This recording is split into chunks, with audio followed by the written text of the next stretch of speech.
Great. So folks have a lot to say about the 2023 federal budget, and that was released in March of this year. My question is to folks who are listening is, how would you rate it out of 10? Right? What will it do for rural communities, or what has it done for rural communities?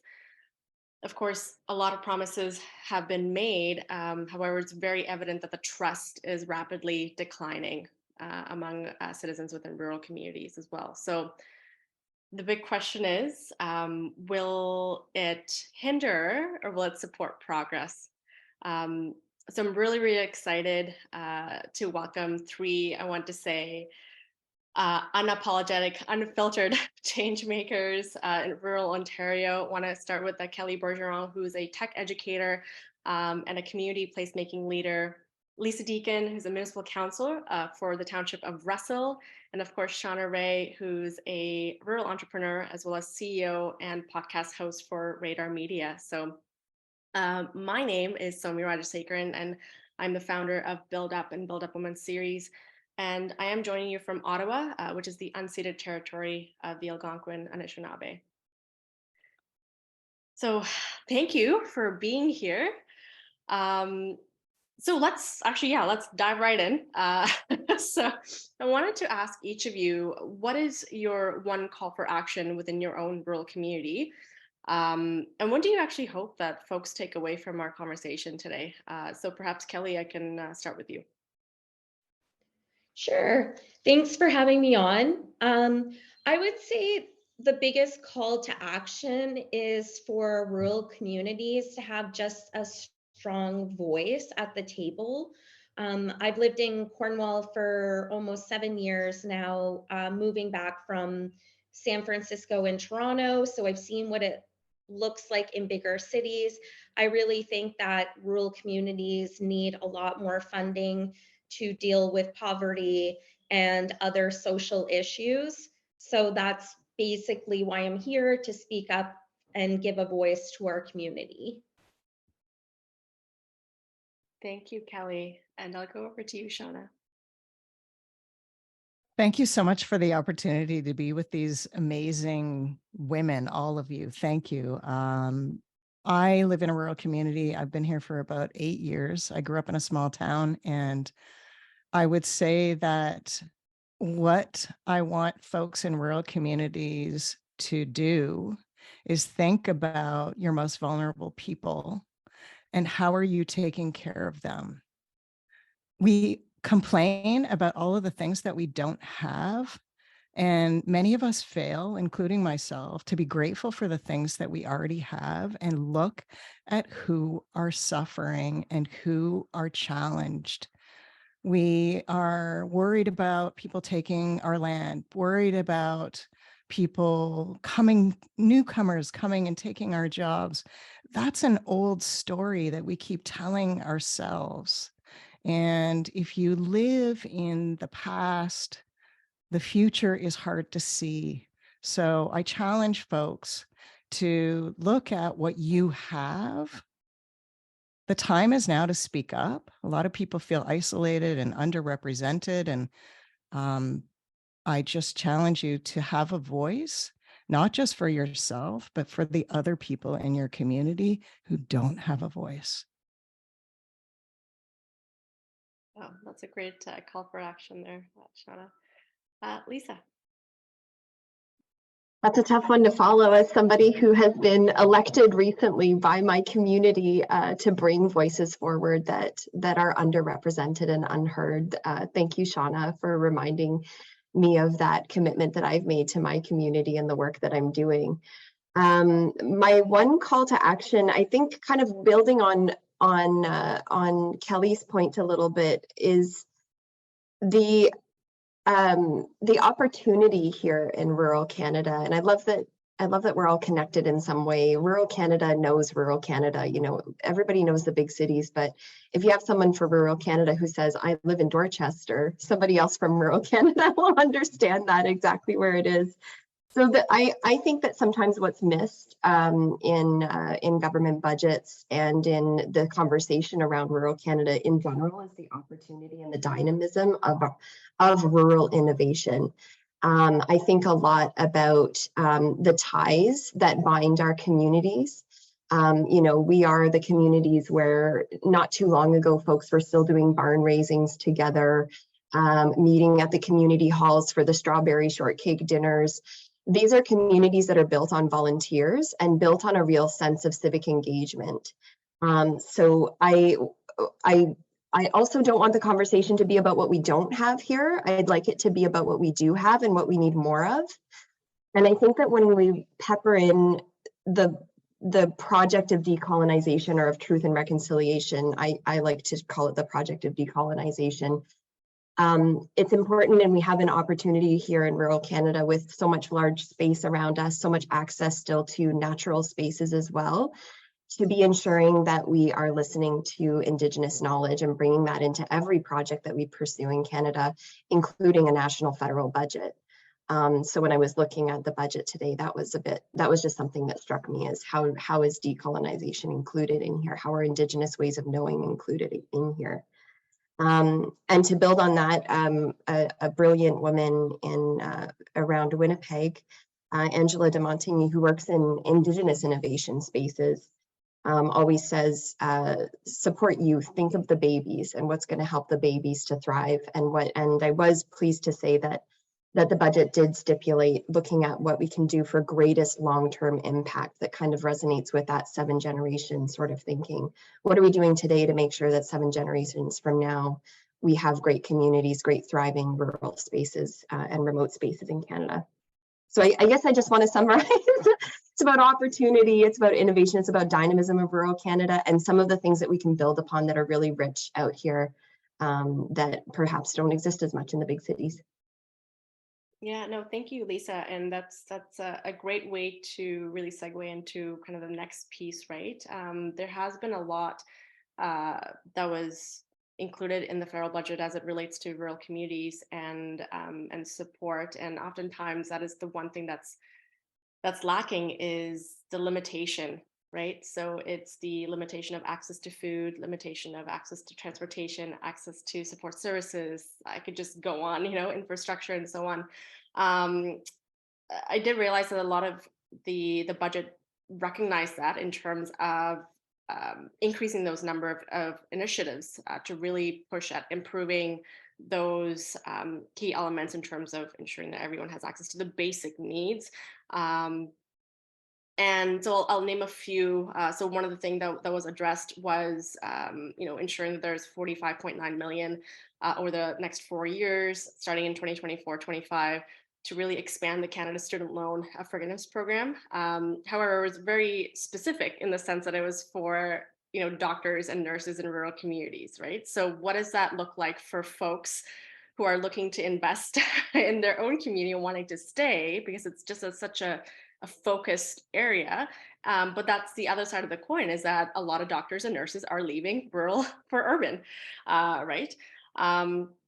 Another kind of main focus that was brought on is, 108 million over the next 3 years for regional development agencies for projects and other initiatives to really increase local tourism. But what does that mean? Is that a short-term fix or a long-term fix in terms of tourism? Are we getting folks to kind of come in and ensuring that they're staying? Or is it tourism in the sense of, just a seasonal attempt, right, in terms of exposure to rural communities? So I want to maybe start with you, Lisa. I mean, what are your thoughts on some of the focuses? And I know that you highlighted a bit earlier on. And what would it mean for your own municipality? I'd like to touch on, oh my gosh, they're also important. The healthcare piece is huge where we are. We are another struggling small rural community where our doctors are retiring and we're trying to attract new doctors. So just to put it out there that anything that supports doctors and other healthcare providers, especially nurse practitioners, to be or physician's assistants to be in our community is really, really crucial. And it's tricky, right? Because I mean, I'm sitting at the municipal level. You have the provincial government and the federal, and they're all trying to play in this healthcare space to some extent. In our municipal context, we're just trying to do what we can to attract doctors, to promote our location as a great destination for healthcare workers to be living and working. But you know, there was this man at the Rural Ontario Municipalities Association conference who said that the municipalities have all the problems, the provinces have all the power, and the feds have all the money. And so it's really just acknowledging that interplay, especially on the healthcare piece, to how that plays out in our small communities. It's very complicated, to say the least. I get excited about the tourism angle and the possibility of supporting more agritourism locally. Frankly, we have a lot of food insecurity issues around here, yet we're growing food all around us all the time. The challenge is that a lot of the food that's grown out here where we are is very large scale farming, dairy, and cash crop, right? So that's not necessarily feeding the neighbors here that need healthy, nourishing food.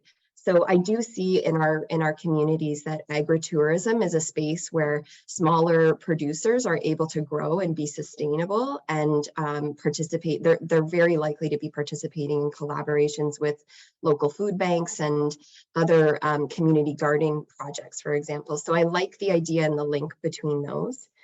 And I just want to touch on childcare for a second, because honestly, I wouldn't be a municipal councillor if it weren't for the Canada Child Benefit.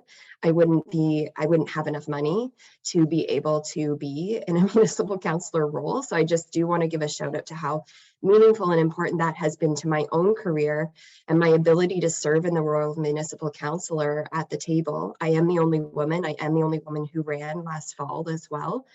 So just how key that intervention is. At the same time, locally, I'm hearing from residents how difficult the childcare situation is here. And while the $10 a day affordable childcare is a great opportunity, really what I'm hearing here out in the rural area is just any childcare. And I've had women approach me saying, I'm holding my baby in my arms and I'm working, or I had to leave my job because we couldn't find childcare. I would pay $80, $90 a day for childcare. Some of these very career-driven, privileged women who just need any childcare, because I think out here in rural, we're really struggling to have to get childcare workers, and they're not, you know, how much they're paid is a big issue. And we know that with the childcare $10 a day program, those workers are locked in, or those daycares are locked in for a few years at the rate that they're able to pay their folks. So just to highlight that, and I think it's hard to know, it's hard to see where the, you know, 5 years ago, $10 a day childcare, yes, please. Now we're really in a crunch, and just to acknowledge that that program has its limitations as it's rolling out as well.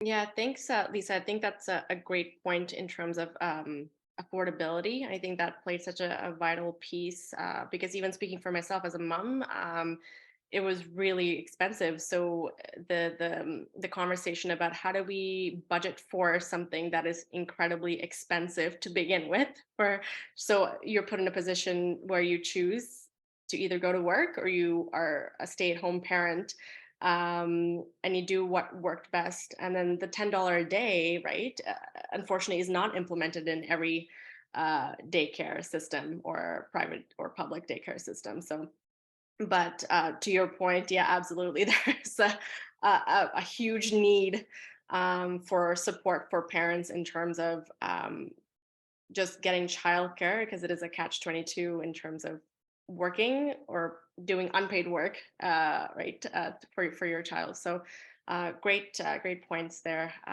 Shauna and Kelly, is there anything that you'd like to add? So maybe Shauna, I'll start with you, and then we'll go with Kelly there. Wow, some amazing points, Lisa. Thank you so much. And Soumya, those are so important. I want to touch on just a couple of the ones that you mentioned in particular. And I don't want to say that I have firsthand experience. I've interviewed folks that have, you know, told me about their situation. And as far as doctors and nurses in rural communities, and the loan forgiveness. The elephant in the room that we're not talking about is that these communities are not welcoming to folks from marginalized groups.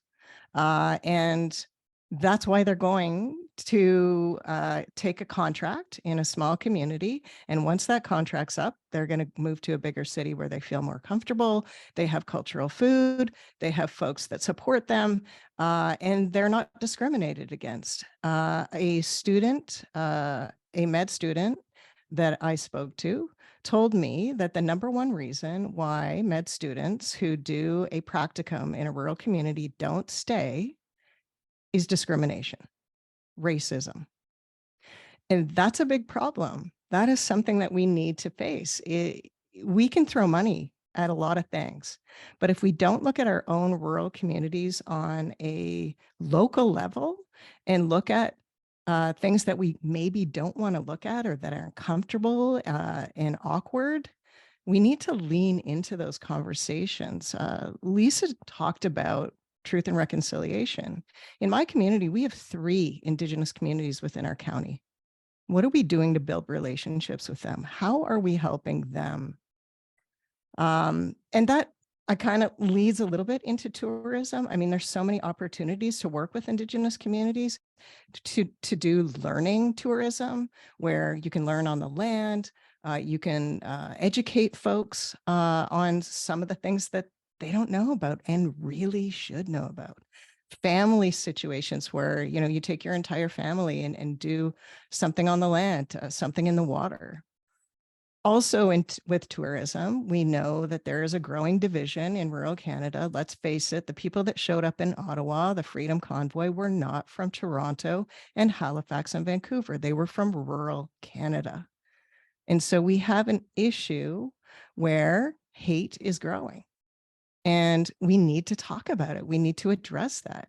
How are we doing that? How are we leaning into those uncomfortable conversations and not further dividing ourselves from each other and actually looking at what our similarities are? How can we sit in a room and say, we're all feeling isolated, we're all feeling ignored as a rural community. What do we have in common? What can we do together?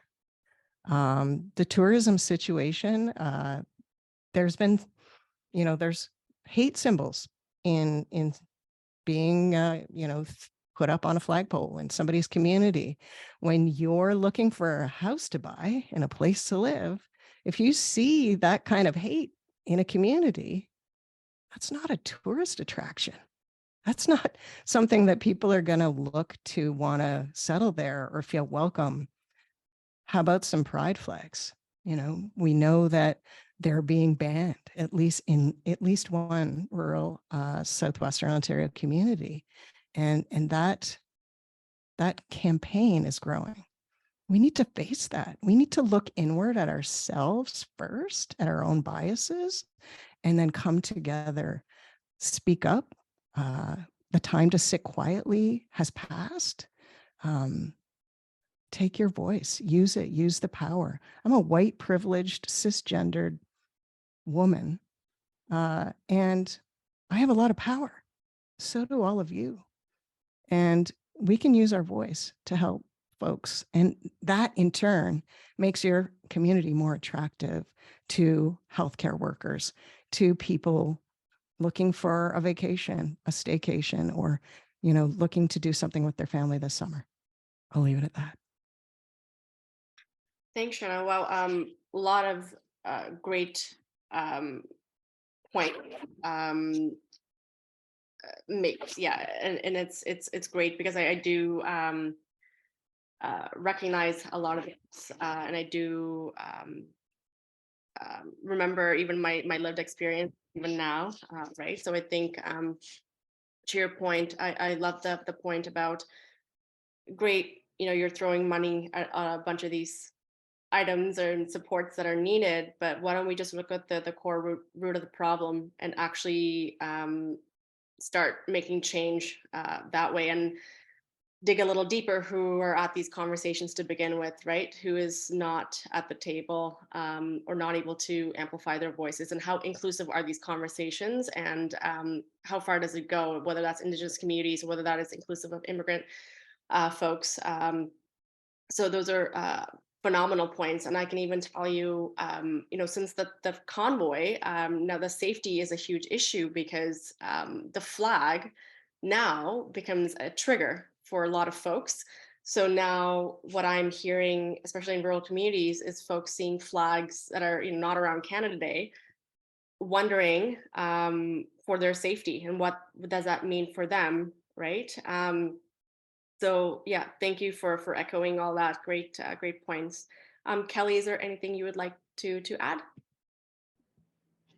Thank you, Shauna, for bringing this up. It's been something that I've actually spoken with our city leadership about. I'm the same way. I started seeing people protesting the convoy in Cornwall, right where our Akwesasne crossing is.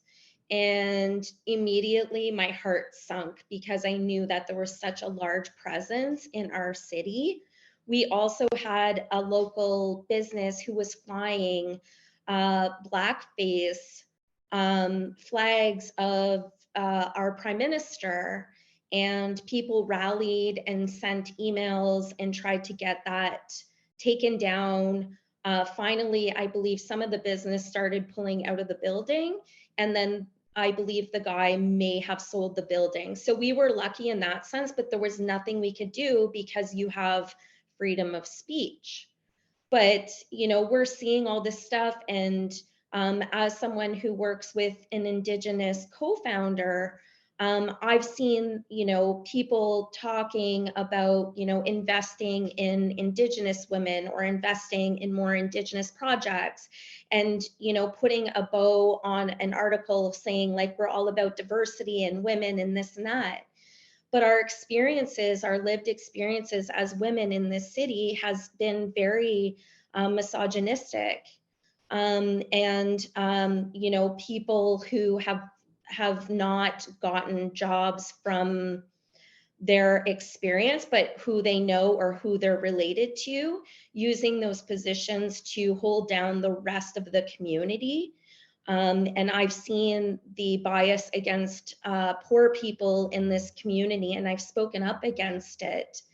I do live in one of the low income parts of Cornwall, and I've talked to people who have spoken out loud about this part of our city, and it's very it's heartbreaking because that there are a lot of talented people who might not necessarily be rich, but they have a lot of volunteerism. They give a lot to the community. It's unfortunate that these small communities don't value social capital. They only value someone showing up with a check and giving them money. They don't actually value the people who are holding the community together. So there are a lot of issues here with like diversity and bias, and we're trying to work through these, but we also have a new city council that wants to work on all these big glamorous projects, but they don't want to get down and talk about the things that are really hurting the community. Thank you, Kelly. And I think everyone really alluded to this, right, in terms of the need for allyship and the need for genuine advocacy. But at the same time, it's really being cognizant or recognizing, is it performative allyship, form of tokenism, and and how do we call people out on this? Like, where's that accountability piece, right? So thank you to each of you. Those are wonderful points. And I know that each of you really spoke about your own community, but I really wanted to dig a bit further. Lisa, as you now being, congratulations, by the way, I should have said that before, on being council in your municipality. What are some of the concerns that you're hearing from Russell, from folks, regardless of their demographic, or from youth and whatnot? What are you hearing in terms of the impact piece and what they're in, what they need more of? Like, what are some of the things that you've heard in your own community? It's so nice to not be talking about potholes that need to be fixed or stop signs that need to be bigger. Those are what I hear most from folks on the day-to-day, and those things matter because we need to put a lot of care into our community. We need to spend time always at the municipal level determining how our budget is being effective for those day-to-day issues that are closest to people's day-to-day of getting around, getting groceries, getting their bills paid and such. I will say one of the things that I have found most rewarding in the job so far, just to build on Shauna and Kelly's points around inclusion and sense of belonging in the communities, is that at the municipal level, we have struck several committees that you wouldn't necessarily think are the responsibility of a municipal government, but at the end of the day, somebody has to do it. And I really applaud the leadership that we have here for striking the committees that we have. I'm serving on the library board, the Affordable and Attainable Housing Committee, the Diversity, Equity and Inclusion Committee, as well as a Teens Advisory Committee. And all of those are looking at how we can make the community better. Sorry, just a second here. Yeah, don't ever apologize, Lisa. It's all good. So I'm really happy that somebody is taking up this piece. And it is the municipal government. I think that it does need to be more of a collaboration. And I don't see necessarily leadership coming from the province or the feds to support us with issues like healing and trauma and oppression issues that we're facing here that were front and center during the convoy and that have not gone away. One of the things that I said earlier about rural communities working so closely together is that we know each other's business. We know who hosted the convoy here. We know who went to Ottawa, but we never talked about it. And a lot of relationships have been broken. And again, it's how do we rebuild? How do we have those uncomfortable conversations? Which I think that sometimes in our smaller communities, we're more likely to sweep these things under the rug and pretend that they didn't happen. But there is a lot of pain and a lot of healing that needs to happen still for us to really come together around what our collective vision is going forward. I was going to tell a story about infrastructure funding and how we have a huge opportunity here in our community right now to bring in a really large manufacturer that would be doing net zero home building. So, hitting the job, creating 600 jobs in our community, collaborating with Indigenous business associations, building net zero homes which are better for the environment and which would be net zero homes, as well as addressing some of the affordable and attainable housing issues here. And I want to circle to that. We have infrastructure, so we're trying to bring this business in. We don't have water and sewer service. We have land available, but it's not serviced, and it's really hard to come up with, the $40 million to do that project. So that's something on my plate. But we're looking at whether pride flags should be banned. We're talking about the convoy. And I just want to highlight that when we don't pay attention to those issues, they become distractions over time that keep us from our jobs of fixing the potholes, of bringing water and sewer services to grow our economy. And so I tell that story with that frame and that lens in mind based on Shauna and Kelly's comments. There are a lot of councils across Southwestern Ontario, Norwich in particular, and I just feel for them. I feel for the people of that community because their council has spent so many hours, and you don't have a lot of time as a representative, you really don't. They have spent so many hours determining whether rainbow flags should be put up and when you do that, that means that time and energy is being taken away from other issues. I'll leave it there, thanks. Right.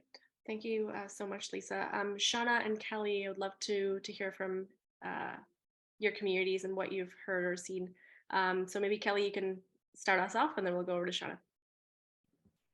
So in terms of our council, that's the question, what we've seen?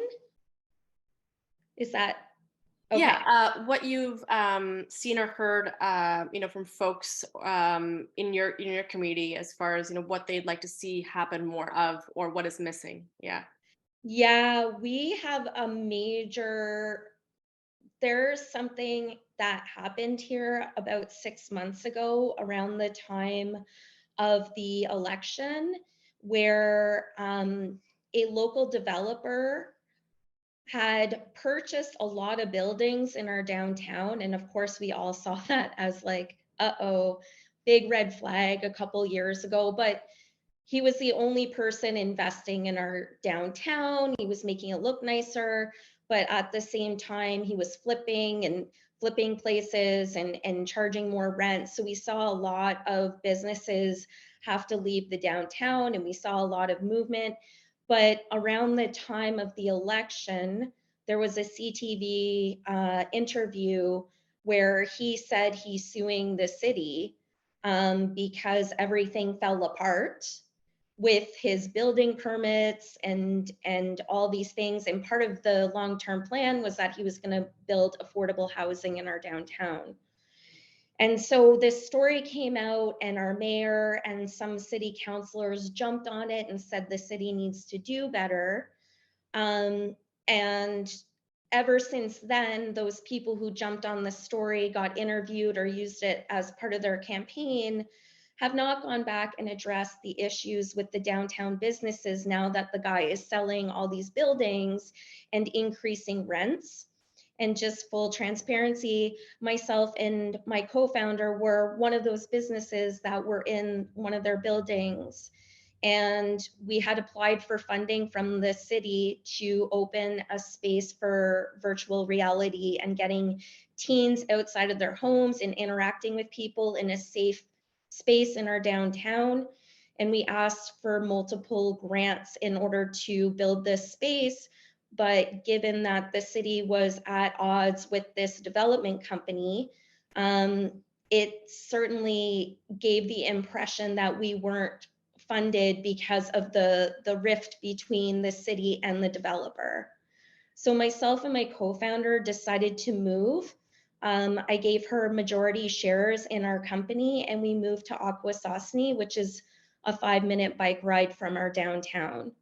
So our city lost a small business. They lost 2 female co-founders, an Indigenous co-founder. They lost that ability to have teens out, interacting with technology in a safe space.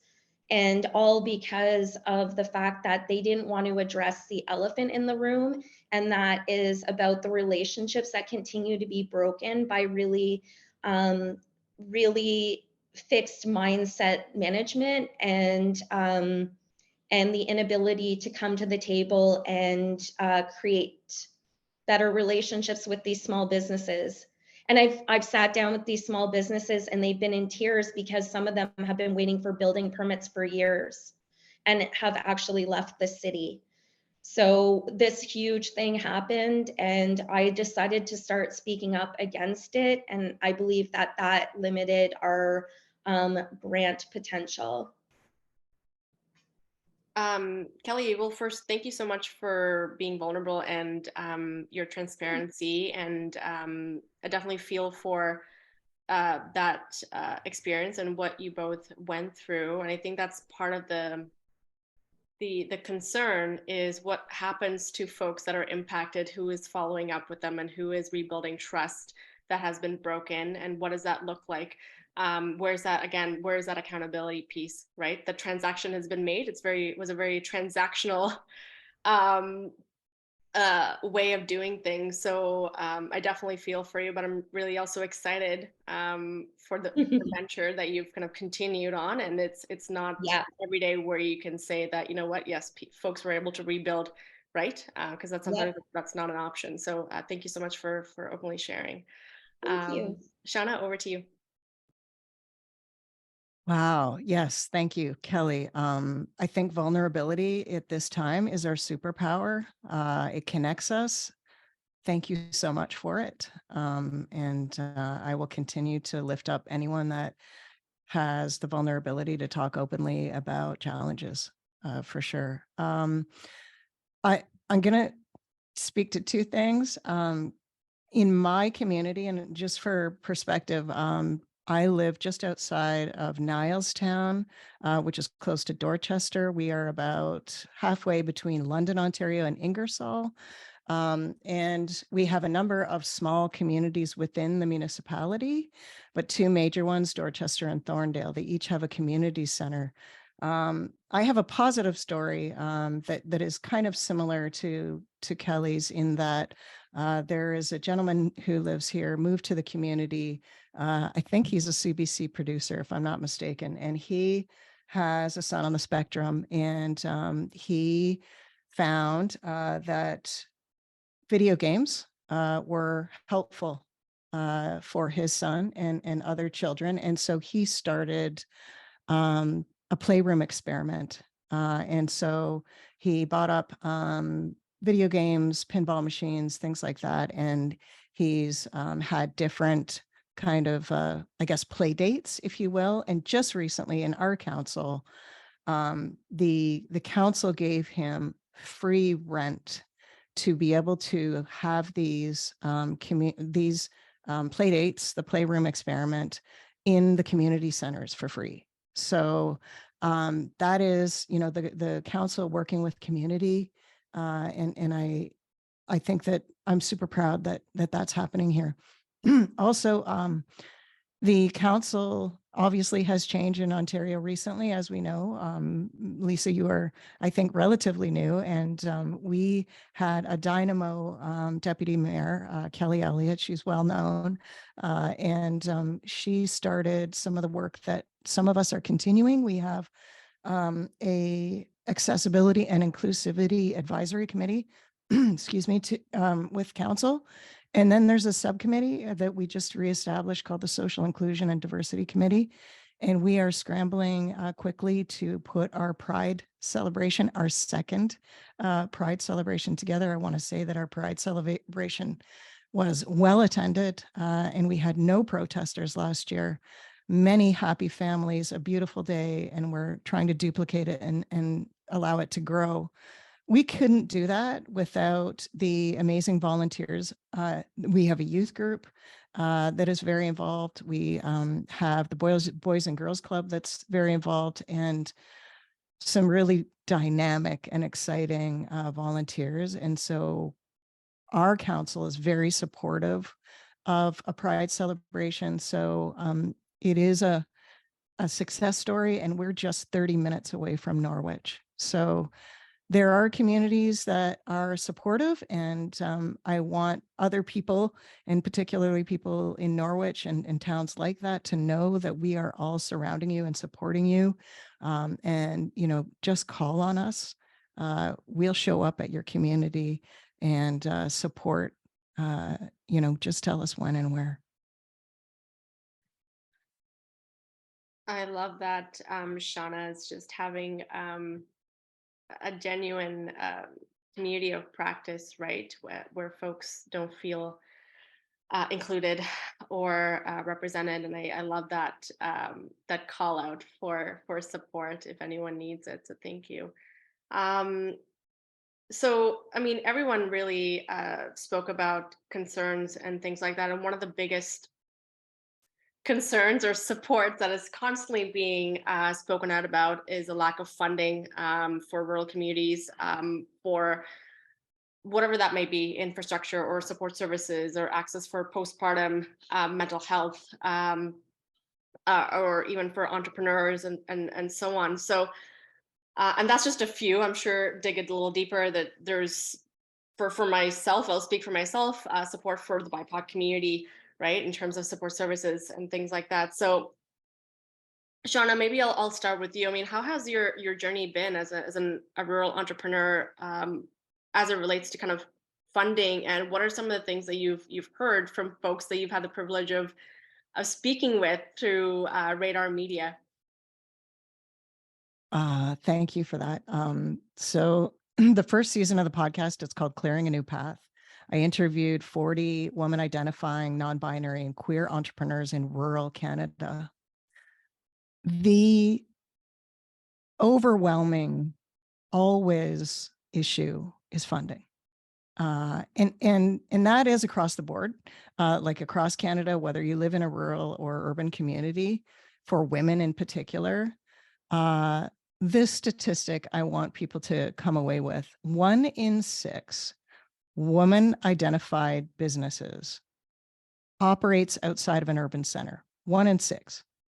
And so what are we doing to support those rural women entrepreneurs? I want to tell this one story of a woman in Nova Scotia, New Brunswick. And I know that it happens in Ontario. I know it happens everywhere. She was pregnant, went into her bank. The bank manager said that she had one of the most comprehensive business plans he had ever seen. She was asking for a line of credit and or a loan. He pointed at her belly and said, "What are we going to do when the baby comes?" This is the misogyny that women face in rural communities every day. She's white. What are marginalized women facing in their banks, in their credit unions? Many of us don't want to take on debt. Why is it so difficult? Why do they make us jump through so many hoops to get a grant or seed money? Angel investors, we feel like we owe something. We don't want to take that money on because we aren't certain that we can make things work yet. We don't need mentorship. There's lots of mentorship programs. I personally, as an entrepreneur, have participated in at least 3 or 4 mentorship programs. I'm pretty good. I'm pretty good on mentorship. I need money. I need support financially. I need somebody to help me write a loan application, a grant application. Has anyone looked at the Canadian Digital Adoption Program application? It's like a university exam. It's challenging. And I am a writer. So how challenging is it for people who don't have access to education, who have no idea where to start? The language itself is so intimidating. So how are we set up for success? How do we set women up for success? Tech, innovation, any of those things. Women think about the things that men don't, and they think about the people that men don't. We were talking about, the pandemic and how women were adversely affected. This is why women became entrepreneurs. And it's because we can't work around the systems in place that don't or weren't built for us. And so we're all trying to build something new. And we're fighting sometimes against each other. Capitalism set that up for us. It was a trick. We compete with each other for the same 2 seats or the same corporate job. We're not going to compete with each other anymore. We're working together. We're uplifting each other. And it's starting in rural communities, just like Lisa said, with, the service groups, the volunteerism. We talk to each other. There's a lot of hope for us, but there are a lot of obstacles, and we need to speak loudly about what those are. And I'm going to leave you with a thought about how are those pitch contests really helpful for anyone, but specifically for women. I'll leave that for folks to think about. Thank you, Shauna, for that. So I guess even with to dig a bit further, dissect a bit further, even with the application process, the concern has also been in terms of accessibility, right? Who are you eliminating from the process? Because the application itself is inaccessible to folks who may have a disability, right? What could that look like? And then the other side that you already kind of echoed is that language barrier for newcomer entrepreneurs, immigrant entrepreneurs, because it's such a strenuous process. And with a lot of the grant funding, measuring success and what that means, right? How can we tell a different story that doesn't always rely on the numbers, right? How can we look a bit further in how we're measuring success, right? So, yeah. So thank you so much for that, Shauna. So Kelly, I'll go over to you, and then we'll follow with Lisa there. Shauna, girl, that was nail on head right there. Exactly that. Like, I come from a position of privilege. I have a full-time job that pays my bills. I can bootstrap our company. I can get what I need if I need to find it. But then I was thinking about other people who don't have that power and who may be marginalized, more marginalized than a woman. And I also think about my co-founder as well as an Indigenous woman. Women startups raise between 1% and 2% of venture capital, and it's even less for Indigenous women. So all of these $100 million VC deals that you're seeing are mostly going to dudes. And these dudes don't have to jump through as many hoops as women do. We were part of like 4 accelerator programs in the fall. So we had to go and learn how to create a business. Just so you know, I've done some continuing education at Stanford and Berkeley when I was living in San Francisco in entrepreneurship. And I've worked at Fortune 100 companies. So, you know, we have to jump through all these hoops. And then on top of it, you have the physical bias, which my co-founder had to deal with when, you know, a woman says she's too pretty. We don't think that we should invest in this because she might not give off those intelligent vibes. So we've dealt with that without the bias of being in a rural community. But when we did depend on our city to help us get up and going, as they say in all their press releases that they support businesses of all kind, the biggest red flag for us was they were willing to fund a male-led brewery 10 times the amount that they were funding us. And they had already had investors, and we were scrambling just to get pennies off the ground.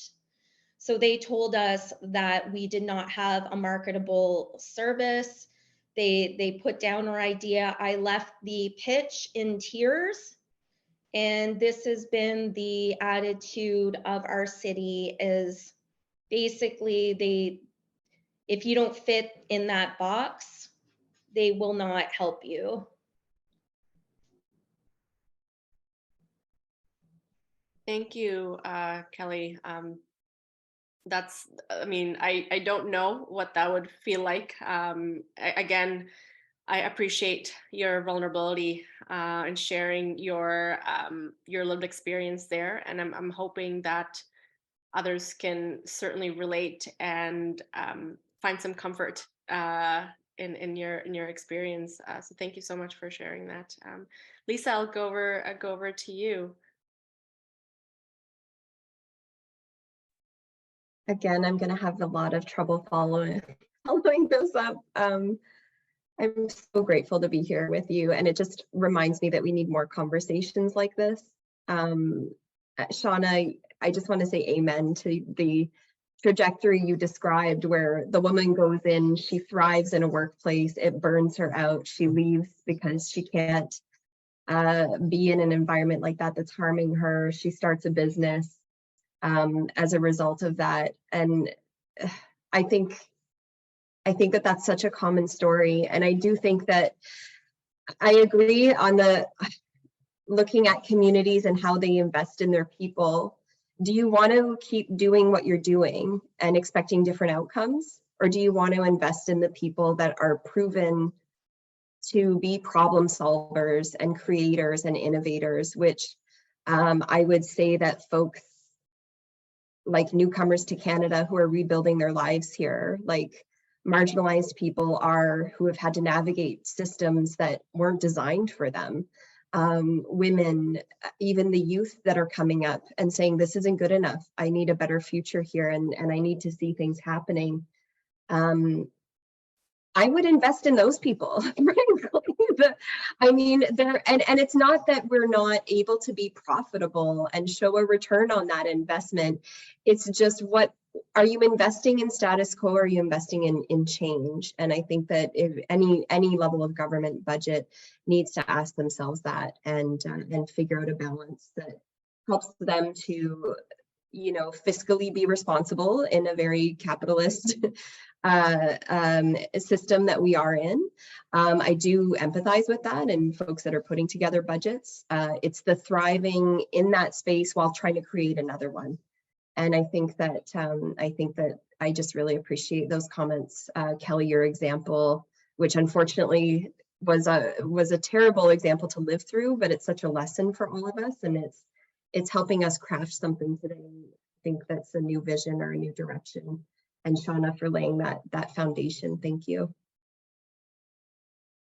Absolutely. Thank you so much, Lisa. So, I mean, Lisa, you kind of pointed that out, right? In terms of folks coming into rural communities across the globe.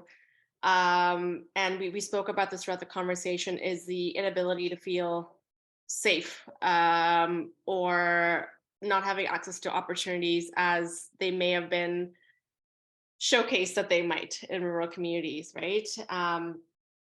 And so the end result, I mean, I'll speak for myself. I'm from Truro, Nova Scotia, and I was maybe one of a handful of folks that were Indian and did not feel safe, did not feel represented, didn't have access to youth services. And so my next plan was to go to Halifax, leave for Halifax, leave for an urban community. Not to say that it was any better, but it was, I had access to a little bit more things. But that seems to be the ongoing concern right now, right? Is in immigration, folks coming in, wanting to settle in rural communities. And Shauna, you pointed this out. Not feeling safe, not having access to services. There's a lack of it. Not having that support system, making that big move and not having any of this, right?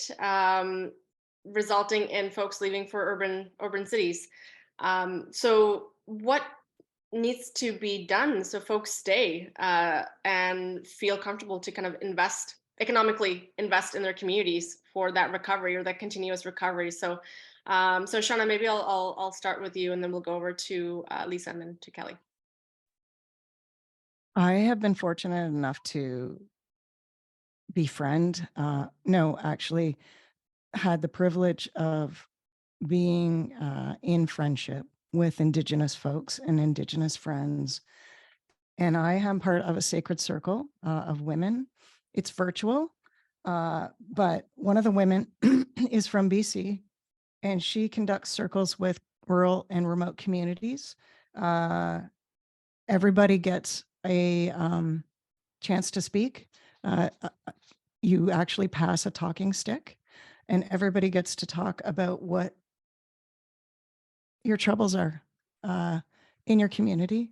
And maybe that looks like, bringing in settlement services and bringing in the libraries, who, by the way, are the frontline service and taking on all the risk for every rural community, particularly during Pride, but also, with drag story time.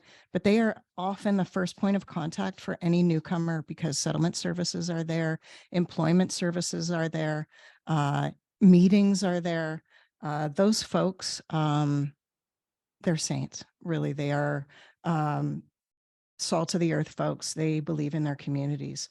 So maybe you bring all the support service people together and say, what can we do together? And what are our challenges?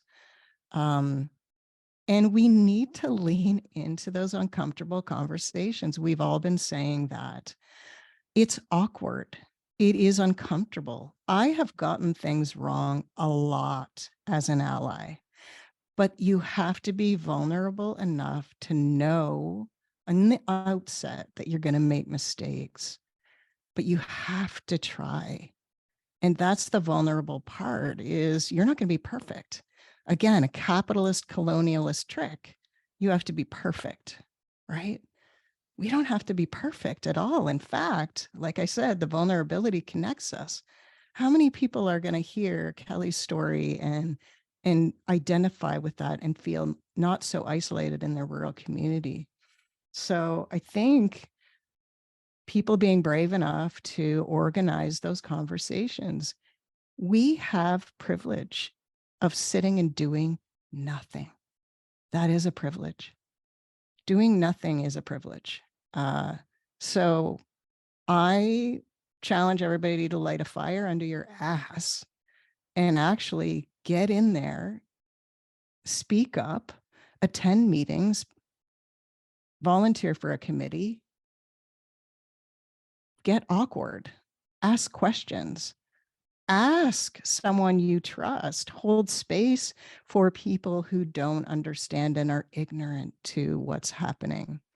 And people have long held beliefs for a reason, because they've never questioned it before and they feel awkward asking about it. So we actually have to listen to those. I'm the first person to say I will sidestep and back away from folks like that. But I need to lean into that, into those conversations. I want to leave space for everyone else. So thank you. Thank you, Shauna. Lisa.